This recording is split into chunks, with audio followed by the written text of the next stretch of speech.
Diets work for 3 to 6 months. For most people, they don't work over 2 years. The game is rigged against you, and it's really important to understand how. Johann Hari, journalist and best-selling author. He's got a new book out. It's called Magic Pill. Diabetes is the biggest preventable cause of blindness in this country. In the US, more people have to have a limb or an extremity cut off because of diabetes than because they got shot. If you're diabetic, it knocks on average 15 years off your life. What are your thoughts on how we tackle obesity? So in the year I was born, 6% of British people were obese. It's now 27%. That is an unprecedented explosion in human history. What happened? Ozempic. Promising new weight loss drug that's getting a lot of attention. Is Ozempic right for me? What is this drug? Is it legal? The first thing to understand is this is not a fad. This is an extraordinary scientific breakthrough. The average person who takes Ozempic loses 15% of their body weight within a year. I predict half of British people will be taking it 10 years from now. What is your biggest concern about this drug? If you take these drugs, it increases your thyroid cancer risk by 50 to 75%. Some scientists and doctors are concerned these drugs may be causing depression or even suicidal feelings. If you're thinking of getting pregnant, don't take the drugs. We know that when you give these drugs to animals, they're much more likely to have babies with birth deformities. Is this something you would recommend to the person you love the most? So, person I think of most, he certainly could have forgotten the people who tried to murder him.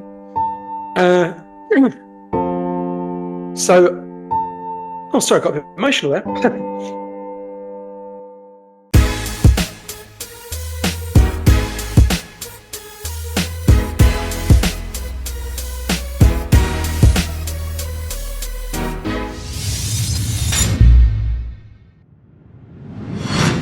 Hey everybody, and welcome to this episode of the Success School podcast. I just want to say thank you so much for being here and taking time to listen to the show today. And I also just want to make sure you are aware that my whole mission with this podcast is to be able to give people access to conversations that are going to enlighten, they're going to inspire, and they're going to give you the information needed to genuinely start to live a happier, a healthier, and a more fulfilling life. But here's the thing, I am just one man. So that's really, really hard to get a lot of people to be positively impacted when I'm doing this alone. So I'm just going to ask a little favor. And I know you're probably sick of hearing this. You probably hear it on every podcast you listen to. But please, if you genuinely do think this podcast is valuable and can help people, if you could just take a second to hit that subscribe button and maybe go on further, tell other people about it, share it on your Insta stories, anything you can do to help bring more awareness to the show would be greatly appreciated. Thanks for being here, and I really hope you enjoy this episode. Johann, welcome to the show, and thank you so much for being here. You just said you feel rough as arsehole, so I appreciate that. I do. I've been sick the last week, so I'm feeling, I say that's a phrase my grandmother would use. Yeah, rough as arseholes, so she would have said, right? I love that. Go to fucking bed, you cunt, she would have said. That's how to start a podcast, guys. I love it. I've got Lewis Capaldi on the show then. Johann, I'd love to dive into there's so much I want to speak about with you, and I'm aware of the time. So I'm going to dive straight in, first and foremost, with the topic of obesity and fat loss. Yeah. I think for me personally, I feel like I have struggled with fat loss and maintaining a healthy weight pretty much most of my life. And I came to kind of believe, I guess, that mindset, willpower, discipline, get the right coach, get the support and accountability, and that combination will mean you can be healthy and fit consistently for the rest of your life. And the more that I learned then about psychology, mindset, self-development, the more I started to realize, actually, I feel that's only part of the solution. I think there's a much more complex issue, I think a more societal issue. And I would love to just get some of your thoughts on this subject. And in particular, what are your thoughts on how we tackle obesity and fat loss? Yeah, it's such a deep question. Like you, I was fat a lot of my adult life, and I really felt like a failure because I thought, this is on you, mate, right? Why aren't you good enough? Why can't you restrain yourself, right? And it was particularly maddening because diets do work in the short term. Everyone knows if you consume fewer calories than you burn, you're going to lose weight, right? So in the short term, it usually does work. But in the longer term, the scientific evidence is clear. For most people in our current environment, it doesn't work, right? And that's not because you fucked up, you failed, there's actually quite deep reasons why this is happening. So there's a lot we've got to take apart there. I mean, I want to be clear, willpower is very real, right? We've all experienced exercising willpower at some point in our life over something. It's very real. It does give you a boost. For some people, it is enough to get them to a healthy weight, even if they've been overweight. But for most people, it isn't. I interviewed the leading experts in the world on diets, people like Professor Tracy Mann, who's at the University of Minneapolis, where I interviewed her, University of Minnesota in Minneapolis, who's studied this very carefully. And what we know is very clear, and the evidence is overwhelming. Diets work for 3 to 6 months. If you really work at it over 3 to 6 months, you will lose weight, right? Over 2 years, for most people, there is a significant minority for whom they work over 2 years, but for most people, they don't work over 2 years. In fact, the average weight loss for dieters over 2 years is about 2 pounds. So it's almost nothing, right? It's not literally nothing, but it's almost nothing. Of course, now within that, there are some people who are exceptions. Like I'm thinking about someone in my family who's lost a staggering amount of weight in the last few years just through diet and exercise and calorie restriction, right? And I think, So, interestedly on that point, I think what I've experienced and what I've seen other people experience is from a psychological point, they go through this thing of yo-yoing. So they lose a bit, they gain a bit, lose a bit, gain a bit. And then they start to get to this conclusion that I just can't do it. I'm not one of those health people. And therefore I've failed. I'm shit. It's not for me. And that's the conclusion people arrive at, right? I think that's a really good way of putting it. I think that's where I was. And the most important thing I want people to understand, and this will sound pessimistic at first, but we're going to get to the beats of optimism in a minute, but the game is rigged against you. And it's really important to understand how. So I'd just say to everyone watching or listening to this podcast, pause it for a second, unless you're driving, don't want you to die, and just Google something for me. I was born in 1979. Google photographs of beaches in Britain in 1979, and just look at them for a couple of minutes and turn the podcast back on. So if you've done that, you will have noticed something really weird. If you look at those photos, almost everyone in them seems to us skinny or jacked, right? You look at it and go, that's really weird. Where was everyone else on the beach that day, right? Was it like a skinny person convention in Brighton that day? What's going on? And then you look at the statistics. That is what people look like in Britain in the year I was born, not 1,000 years ago, not a million years ago, 45 years ago, right? So in the year I was born, 6% of British people were obese. It's now 27%, right? That is an unprecedented explosion in human history. You basically got about 300,000 years where human beings exist, and obesity was there, but it was very, very rare. And then in my lifetime, it has blown the fuck up, right? What happened? We know what happened. It's not that suddenly everyone lost their willpower or got lazy or greedy. This change, this explosion in obesity happens in every country that makes one transformation.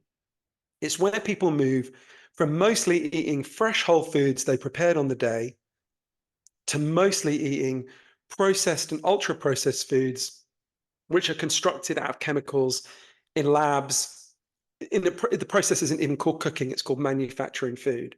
And it turns out this new kind of food, processed and ultra-processed food, that didn't exist before, affects our bodies really differently to the old kind of food and makes us much more likely to become obese because it makes it much harder for us to know when we're full and we've had enough.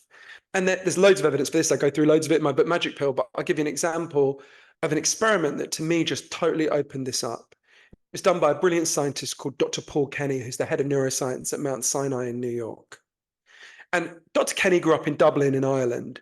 And when he was in his 20s, he moved to San Diego in California to carry on his scientific research and quickly clocked, whoa, Americans do not eat like Irish people, right?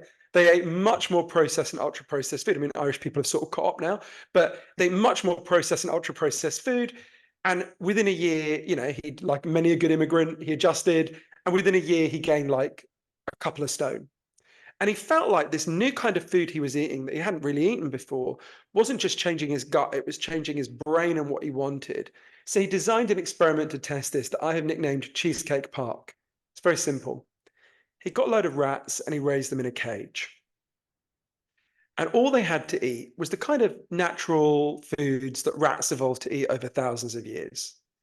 And when that's all they had, the rats would eat when they were hungry and stop when they were full. they never overate, so they became obese or overweight, right? They seemed to have, when they had this natural food, a kind of natural wisdom that meant, oh, guys, I've had enough, stop, right?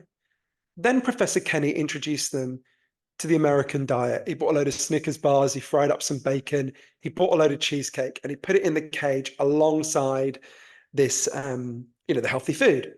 And the rats went apeshit for the American diet. I don't know if rats can go apeshit, but you know what I mean?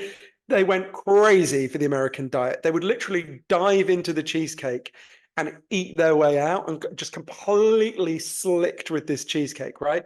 And the way Professor Kenny put it to me was within a couple of days, they were different animals. That natural wisdom they had that said, you've had enough, stop eating, completely disappeared. And they ate and ate and ate and ate and ate and ate, and they all became severely obese. Then Professor Kenny tweaked the experiment in a way that to me as a former KFC addict feels pretty cruel. He took away the American food and left them with nothing but the healthy food they'd grown up with. And he was pretty sure he knew what would happen. They would eat more of the healthy food than they had in the past. And this would prove that exposure to this kind of shitty food increases the number of calories you eat in a day. That is not what happened, Matt. What happened is much weirder. Once they'd had the American diet and it was taken away, they refused to eat the healthy food at all. It was like they no longer recognized it as food. It was only when they were literally starving that they went back and ate it, right? Now, I would argue we are all living in a version of that experiment, right? We are finding it really hard to get the signal that we've had enough and we should stop eating. And I go through the reasons why in the book, but that is the key reason why obesity is massively blown up. So if you're struggling to stop eating, you are not a failure, you're not a loser, you're an entirely typical product of the food environment that we've grown up with. Now, obviously, you've touched upon there. You've got your brand new book is out right now. It's called Magic Pill. Obviously, everybody needs to get this book. But I just want you to touch on some of the main principles and findings that you've had, because obviously you speak about the new drugs that are available when it comes to fat loss, and in particular, your personal experiences with the Ozempic drug. Could you just tell us a little bit, if for somebody they're hearing that for the first time, like, what is this drug? Is it legal? And what was your experience with it? Yeah, the first thing to understand is this is not a fad. This is an extraordinary scientific breakthrough. We now have a new kind of weight loss drug that works in a completely new way, that's being taken by millions of people across the world, that causes staggering amounts of weight loss. The average person who takes Ozempic or Wegovy, they're the same drug, loses 15% of their body weight within a year. So I lost 3 stone on it. The average person who takes Mounjaro, which is the next in this class of drugs, loses 21% of their body weight in a year. And for the next one that will probably be available next year, Triple G, the average person loses 24% of their body weight. This is staggering, right? But the subtitle of my book is The Extraordinary Benefits and Disturbing Risks of the New Weight Loss Drugs. And I remember when I first learned about these drugs, just immediately feeling such contradictory feelings, because the first thing I thought was, well, this could save my life. You know, I was just then the age that my grandfather was when he died of a heart attack. Loads of the men in my family get heart problems. My dad had to have quadruple heart bypass. My uncle died of a heart attack. You know, and I had been obese most of my adult life, and I knew that obesity makes heart disease much more likely. It actually makes 200 known diseases or complications either more likely or much more severe. Everything from dementia to stroke to, heart attacks to, diabetes, just across the board. So I thought, wow, if there really is a drug that can reverse obesity or massively reduce it, that's going to be a big deal for me and for lots of other people. But I also thought, well, wait a minute, this sounds way too good to be true, right? Can there really be such a thing as a free lunch, right? So to investigate this, I took the drug. I've been taking it for a year and 5 months now. And I went on a big journey all over the world, from Iceland to Minneapolis to Okinawa in the south of Japan, to interview the leading experts on these drugs, the biggest defenders of them, the biggest critics, to figure out what this is going to mean for all of us, because this is coming for us, right? 47% of Americans want to take these drugs. 8 years from now, it'll be a daily pill. It'll cost about £1 a day. I predict half of British people will be taking it 10 years from now. right? So I really wanted to understand, wow, what is this going to mean for all of us? What does it feel like to take it physically and psychologically? What are the benefits? What are the risks? What's going to happen to all of us when this drug is, it's blowing up? You asked if it's legal. Yes, in Britain at the moment, so type 2 diabetics have been taking it for 18 years now, nearly 19 years. But for obesity, it's been licensed for people to use for 2 years. At the moment, if you are severely obese, go to your doctor. You might be able to get it on the NHS. If you're not, if you can afford it, you can buy it privately. There's still shortages around it, but yeah, you can buy it privately. So I pay £230 a month for mine. But yeah, so yeah, I mean, I know I've opened up loads of things there, so I'll stop talking now. Well, I mean, you've obviously had this dramatic weight loss, which is a positive, right? But Yeah. I mean, what has it actually felt like? What's that journey been like for you? Weird. I'll never forget. Second day after I took Ozempic, I was lying in bed just behind where my laptop. If I turn my laptop around, I'd see it. I was lying in bed, and I woke up and I thought, oh, I feel something weird. What is it? And I couldn't figure out what it was. I was lying there, and it was only after about 5 minutes I realized I had woken up and I wasn't hungry. Every morning before that, I used to wake up with this kind of raging hunger. It'd often be hunger that got me out of bed. I was felt a bit thrown by it. And I went to this cafe just up the road from where I live when I'm in London. And I went in and I ordered the thing I used to order every morning, which I'm slightly embarrassed to say was a massive chicken mayo bat with loads of chicken and mayo in it. And normally I would have that and still want some crisps afterwards. And I ate like 3 or 4 mouthfuls of it. And I was full. I didn't want any more. I thought, this is weird. I remember when I left, Tatiana, the Brazilian woman who runs the cafe, like shouting after me, "Are you okay, Johan?" Because I've never seen me leave my food before. And from then on, that's what it was like. If processed and ultra-processed food undermines your ability to feel full, what these drugs do is they massively boost your feeling of being full. So you feel very full very fast. We know how it works. If you ate something now, Matt, doesn't matter what it is, after a little while, your pancreas will produce a hormone called GLP-1. And GLP-1 is basically part of your body's natural signals going, hey, Matt, you've had enough, stop, right? It's the brakes, basically. But natural GLP-1 only stays around in your system for a few minutes. And then it's kind of washed away. What these drugs do is they inject you with an artificial copy of GLP-1 that instead of disappearing after a few minutes, stays in your system for a whole week, which has this bizarre effect. So I went from eating about 3,200 calories a day to eating about 1,800. It was a really, really dramatic fall, and not feeling hungry, right? Feeling full on that 1,800 calories. So it was weird. There were lots of good things. I could tell that my health was getting better. I mean, if you're physically not carrying 3 stone around, I mean, your back pain goes away, things like that. I mean, there were other good things. My neighbor's hot gardener hit on me, like, loads of good stuff like that. But it was weird. The first 6 months, I had this strange thing. I was losing loads of weight. I was getting what I wanted, but actually I didn't feel emotionally better. It was a strange thing.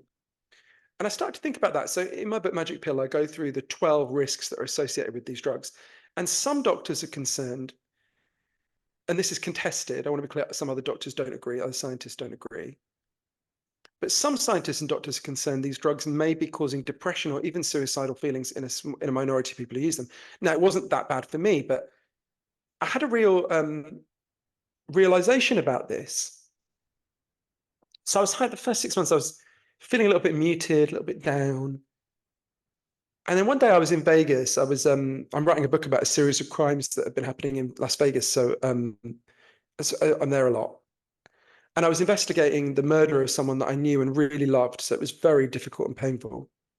And after this really rough day, I went to this, really on autopilot, I went to this branch of KFC that I'd been to 1,000 times.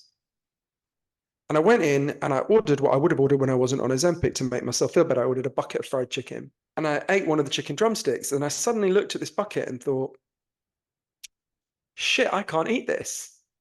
You can't overeat when you're on Ozempic. You would vomit. It'd be like, imagine if I went up to you after you had a massive Christmas dinner and said, hey, Matt, good news, I've got you a KFC bucket, you'd just be like, oh, can't do it, right? And I was sitting there and thinking, and it's funny, it was a very conscious thought at the time, oh, you're just going to have to feel bad then. And I realized, I go through in the book the 5 reasons why we eat. Only one of them is to sustain your body. The rest are psychological, right? Yeah. And I realized what these drugs do is they profoundly interrupt your eating patterns. And that's a really good thing. It's why you lose so much weight. But what that can do is bring to the surface the underlying emotional and psychological reasons why you eat. Mm-hmm. Mm-hmm. Now, again, that can be a good thing, right? Clearly, there are better ways for me to deal with feeling sad than Colonel Sanders, right? It's not a great method for managing your emotions. But I realized, and I had some awareness of this before, but I don't think I'd fully grasped it. I realized how, from when I was a very young child, how deeply I grew up in a family with a lot of addiction and violence. And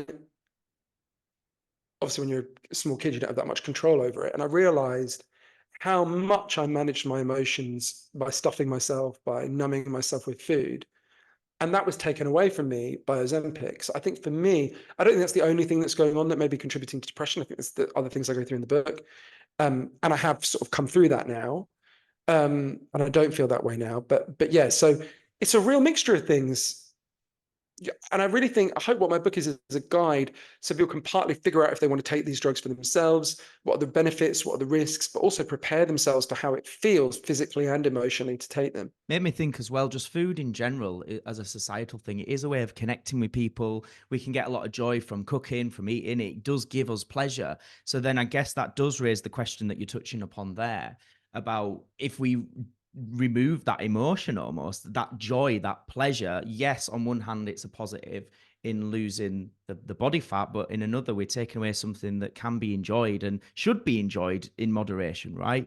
And I know you just touched upon there the 12 biggest risks that you talk about in your book. I wondered if you could maybe talk to us about what you think is probably one of the biggest risks and what is your biggest concern about this drug? Just before I pick up on the concern, it's okay, the thing said about pleasure, I think is really important for people to think about as well. One of the most common responses to these drugs is to say, well, I lost my pleasure in food when I took them. So there's a scientist called Jens Jules Holst, who was involved in developing the drugs, who said in an interview with Wired magazine that this is going to be the biggest problem for the drugs. People just can't live like that, right? You can't live without pleasure from food. Weirdly, I actually had the opposite reaction, but I think I'm unusual.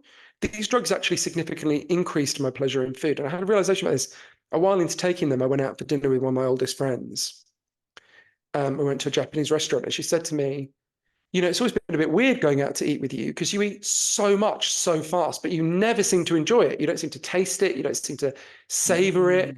You just sort of stuff it down. And she said, now you actually look like you are tasting your food.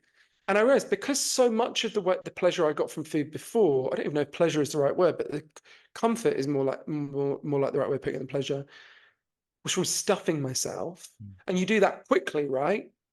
Actually, because the drugs forced me to slow down my eating, I think I get a bit more pleasure than I did before. I don't want to overstate it. I'm not some great foodie. I'm never going to be that guy. That's not who I am. But I think I've got a bit more pleasure. But I stress I think I'm unusual. So it's, again, with all the things related to these drugs, they're complicated. It's not easy. In terms of the risks, so the first thing I would say is you've got to compare 2 sets of risks here. Realistically, I would have continued to be obese. I had been obese most of my adult life, right? With brief periods where I wasn't. So you've got to compare the risks of obesity, which I'm afraid to say are really significant, to the risks of taking these drugs. And that is a difficult calculation, and there isn't one answer that fits everyone. But I'm slightly embarrassed to say this, but the thing that most shocked me in the research for the book is actually the thing I thought I knew since I was a little boy, which is just how bad for your health obesity actually is. So let's think about diabetes, right? If you're obese when you're 18, you have a 70% chance of getting diabetes in your life. But slightly shamefully, I thought, all right, that's not a good thing to be diabetic, but I'm talking about type 2 diabetes here. It's not a good thing to get type 2 diabetes, but we live in a country where the NHS gives you insulin. As long as you're a diabetic, you get insulin, you're basically like me and you, right? That's not true at all. From looking at the science and interviewing doctors who treat diabetics, if you're diabetic, it knocks on average 15 years off your life. Diabetes is the biggest preventable cause of blindness in this country. In the US, more people have to have a limb or an extremity cut off because of diabetes than because they got shot. And you will have noticed a lot of Americans get shot, right? I mean, in fact, a doctor who treats diabetics, my friend of mine, Dr. Matt Pemberton, said something to me that sounds unbelievably shocking when you first hear it, but when you look at the evidence, it's not shocking. He said, if you gave me a choice between developing type 2 diabetes and becoming HIV positive, I would choose to become HIV positive.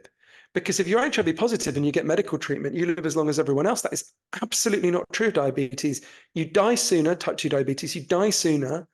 And the chances of your last few years of your life being horrific, blind, paralyzed, amputated, are much higher. And that's just one of the 200 negative effects of obesity, right? So you've got to weigh those risks against the risks of these drugs. And there are some significant risks associated with these drugs. So there's a few that I'm really worried about, but I'll give you an example of one. When you talk to scientists about the safety of these drugs, generally what they say is, well, look, actually, we have a pretty good sense that these drugs are safe because type 2 diabetics have been taking them for 18 years now. So for people who don't know, in addition to having this effect on appetite, they also stimulate the creation of insulin, which is obviously what diabetics need. So diabetics have been taking them for a while. You know, if there was some horrendous medium-term risk from it, we would know by now. I mean, to put it crudely, if Ozempic made you grow horns, the diabetics would have horns by now, right? And there's a lot of truth in that, and it should give us some sense of confidence. But some other scientists who are equally reputable scientists said, well, hang on a minute, if we're going to base so much of our confidence on the diabetics, let's dig a bit deeper into the diabetics. So, for example, there's a scientist called Professor Jean-Luc Failly, who's in Montpellier in France, who was given the job by the French government to figure out the safety of these drugs for the French market. And he was really alarmed when he looked at the animal studies, because he saw if you give these drugs to rats, they're much more likely to get thyroid cancer. So what he did is he looked at a big group of people in France who'd been taking these drugs who were diabetic and compared them to another group of diabetics who weren't taking these drugs. And what he calculated, this is disputed, but what he calculated, him and his team, is that if you take these drugs, it increases your thyroid cancer risk by 50 to 75%. Now, it's important to understand what that doesn't mean. It doesn't mean if you take the drugs, you've got a 50 to 75% chance of getting thyroid cancer. If that was the case, you know, we'd be burning Ozempic all over the world. What it means is whatever your thyroid cancer risk was at the start, if he's right, it will go up by 50 to 75%, which ain't nothing. That's a pretty big increase. Now, thyroid cancer is quite a small risk. 1.2% of people get it in their life, but it's a big increase in a small risk, right? And that's just one of many risks. So I hope people, if they read the book, can go through, you know, have you got thyroid cancer in your family? If you do, I would say, of course, people should discuss this with their doctors, but my advice strongly would be don't take the drugs. If, you know, if you're thinking of getting pregnant, or if you might get pregnant, obviously not saying I'm worried about, but, you know, some people are, don't take the drugs because we know that when you give these drugs to animals like rats, they're much more likely to have babies with birth deformities. If your BMI is lower than 27, if you are not overweight or obese, don't take the drugs, in my view.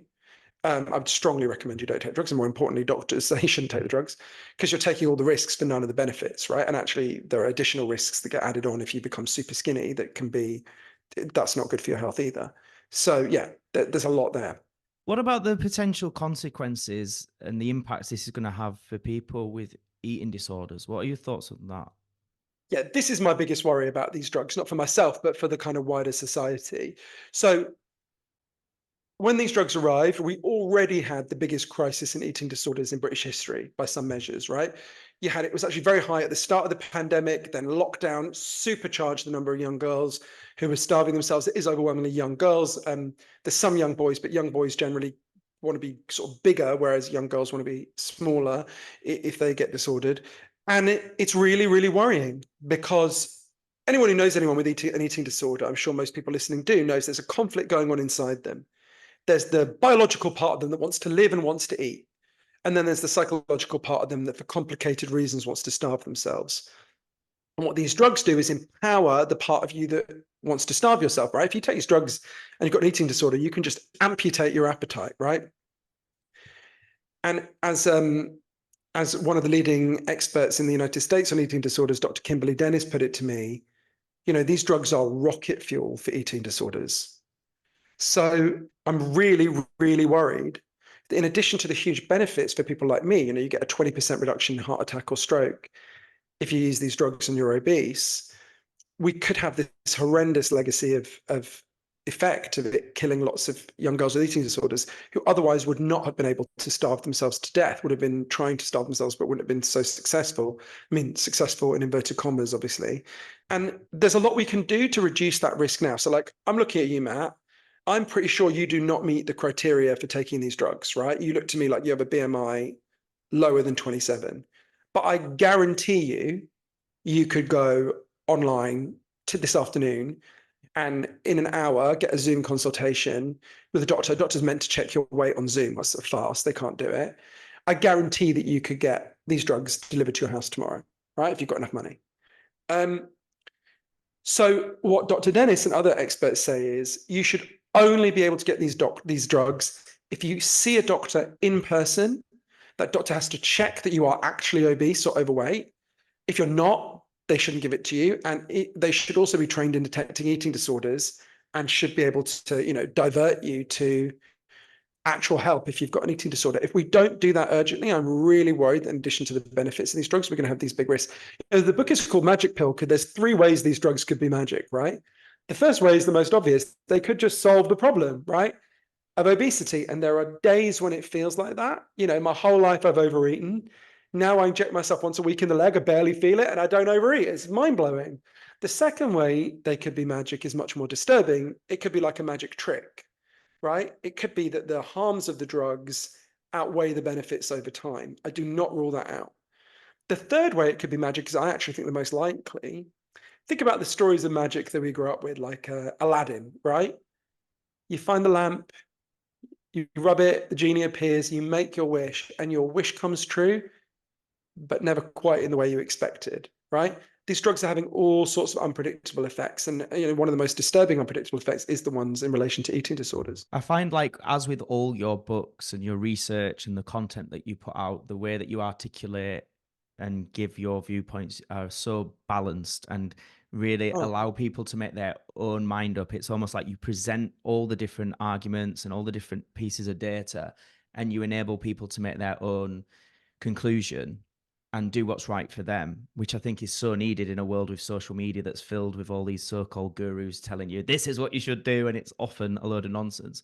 I'm interested in the conclusion you've drawn thus far. I know obviously you yourself are openly saying you're taking the drug, but I'm interested in, do you generally feel that it is overall a net positive or net negative? And is this something you would recommend to the person that you love the most? It's funny you say that about gurus.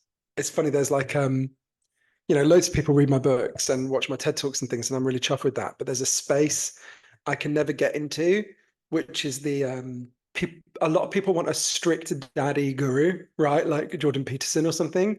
He'll sort of wag his finger at you and tell you what to do with a tone of absolute certainty. And I don't want to be, and I could not be the strict daddy. That's not who I am, right?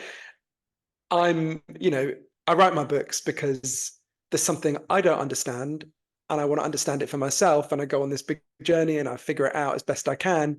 And I take you on the journey with me. But I level with you that there's, difficult choices and complexity, and I can't do thinking for you, right? I can inform you, I can help you, I can entertain you, I can take you on the journey, but I'm not going to be the make your bed and pull yourself together kind of guy. It's not who I am. It's not in my nature. In terms of whether a net positive or net negative, this is going to sound a bit stupid, and it is a bit stupid, but to me, it's a bit like saying, is fire a net positive or a net negative, right? What these drugs are is an unbelievably powerful tool. Fire is a really fucking great tool if I use it to heat my house. It's a fucking horrible tool if I use it to burn down your house, right? And in the same way, these drugs are just so powerful. They're going to do so many good things. I really think they are probably going to save my life, given the heart disease profile in my family, the men in my family.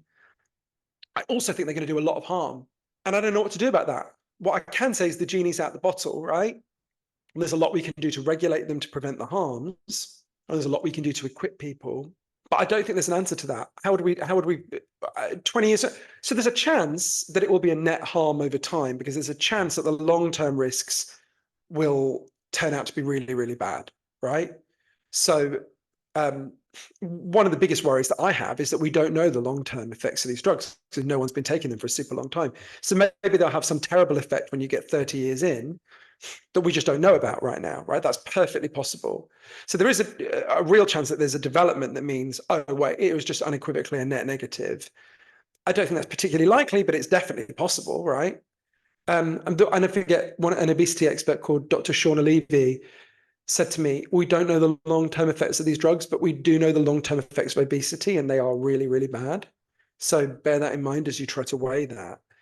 It's hard. It's funny, you can't even talk about this without using words like weigh it. But in terms of the advice I would give to someone I love, so I want to preface this by saying to everyone, I am not a doctor, right? Talk to your doctor. But this is very crude, and I would rather people went through the complexity in the book. But if you want a really blunt, you were someone I love, you come to me, I would say, go to a doctor. You say, yeah, I got that, Johann, but what should I do? I would say, if your BMI is higher than 35 and you've tried diet and exercise and it didn't work, and you don't have thyroid cancer in your family and you're not trying to get pregnant, I would pretty strongly recommend you take the drugs. Because at that level of obesity is so bad for you that it would outweigh the risks of the drugs. If your BMI is lower than 27, and this is the thing I would say most confidently, don't take the drugs, right? You're taking all the risks for only an aesthetic benefit, and actually you'll be making yourself super skinny, which is quite dangerous in a different way, and bad for your bone health and muscle mass over time. The tricky bit is if you're between 27 and 35, which most people are in Britain, or not most, but the biggest single group listening to this podcast will be in that category probably. If you're between 27 and 35, it's a much harder call. I would say go through the risks and benefits of both obesity and the drugs in the book and try to weigh it for yourself. But that's for that one, I really wouldn't give, unless there's thyroid cancer or the pregnancy possibility. I actually wouldn't give advice on that beyond let's have a really complicated conversation about all the benefits and all the risks and try to think about it in a more detailed way. Johann, thank you so much. This has been amazing. And I know you're a little bit under the weather today. I know we've had some internet connection problems as well. So I just cannot thank you enough for persevering. And I also just want to say, undoubtedly, you are my favorite author. I think, and I'll just level with you as well. I was actually a little bit shit scared to talk to you today, because the level of research you've done on the subjects you talk about and the level of intellect and the way that you articulate, I was like, I don't know if I'm going to even be able to keep up with this chat.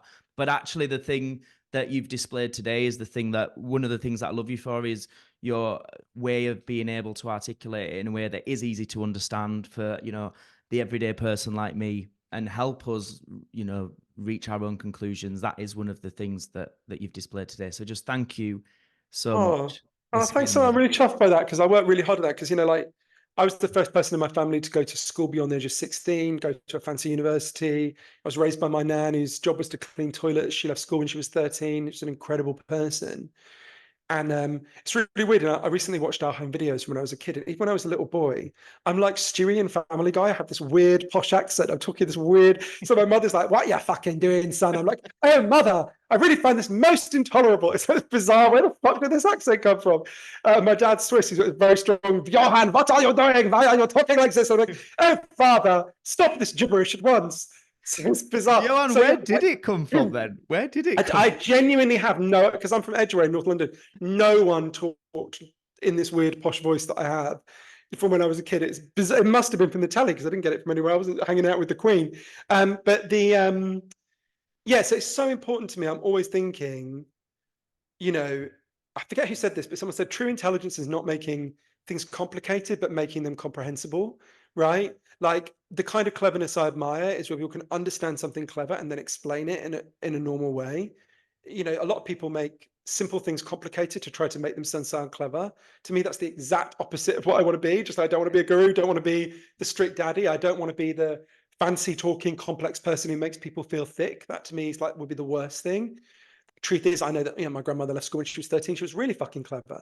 My parents left school when they were 14 and 15. They were really fucking clever, right? The people I grew up with were really clever. It's not cleverness doesn't come from a posh voice and talking in obscure ways. So yeah, I really appreciate you saying that, and I really appreciate your questions. They were really nice. And I meant to say on my publicist taser me, I meant to say, if you want to know what Stephen Fry, Davina McCall, Philippa Perry, and lots of other people said about the book, if you want to know where to get the audiobook, the ebook, or the physical book, if you go to magicpillbook.com, you can find that out. I'm also meant to say you can get it from all good bookshops, but the truth is you can get it from shit bookshops as well. We don't have a quality test. If people don't already follow you as well, Johann, do you want to just tell people the best place to follow you and your handles? Yeah, if you go to johannhari.com, you can see links to follow me on TikTok, Instagram, Twitter, which I refuse to call X, Facebook, and I'm sure there's some other fucking thing that I'm meant to be on yet. Whatever That's it is. great. And final question that I ask all guests, Johann, what is your personal definition of success? To me, it's about, there's a specific person I thought about when you asked that. Who's the most successful person I know? So I know loads of rich and famous people, right? Some of them very impressive, who I really like and admire. And I know some really fucking clever people.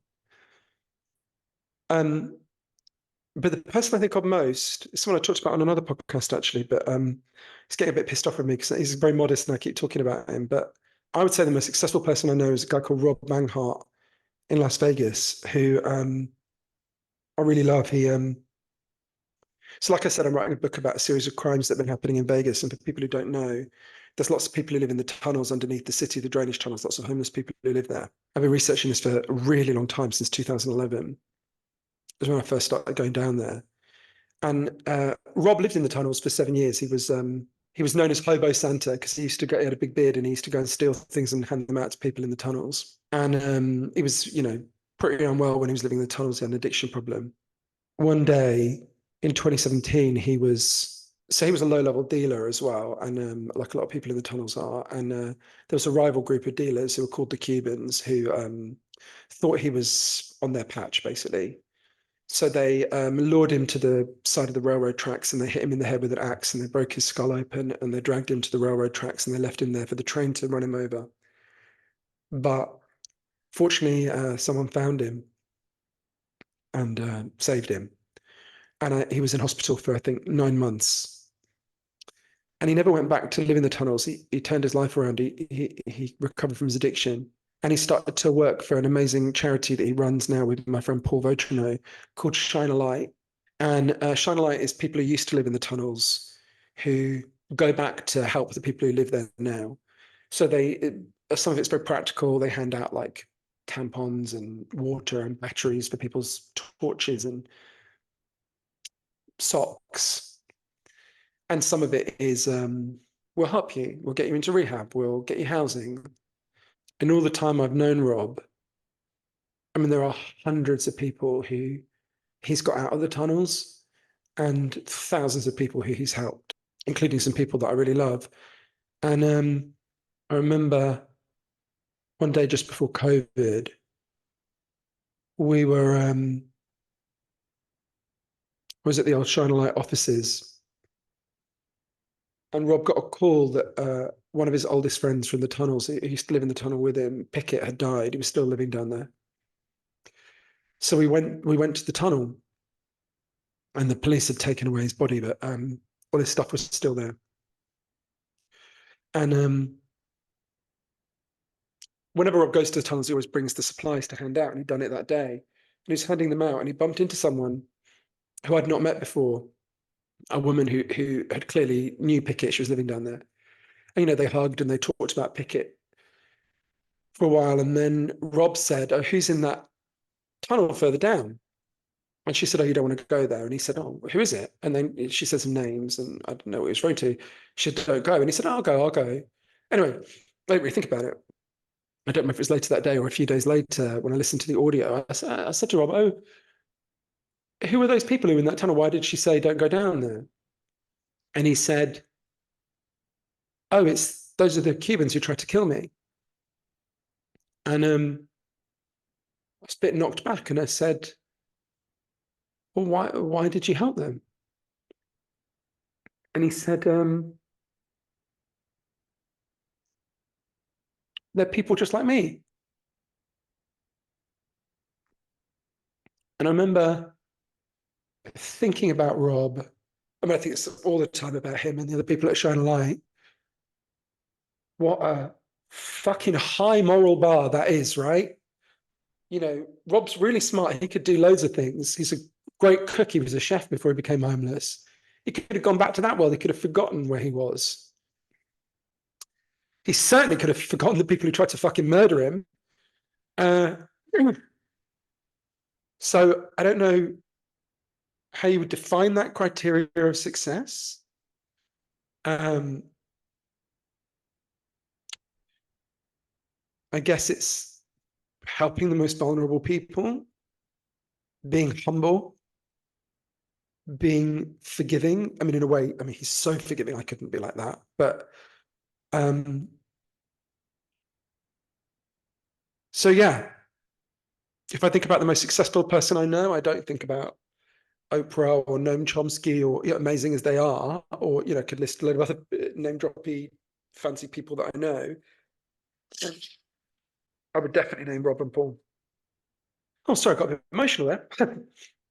Bless you, man. Thank you so much. Are you actually okay, Johann? I feel Yeah, terrible. I'm fine. Sorry. No. It's partly the cold syrup as well. Yeah, bless you, mate. All the best. Hope you feel better soon. Cheers.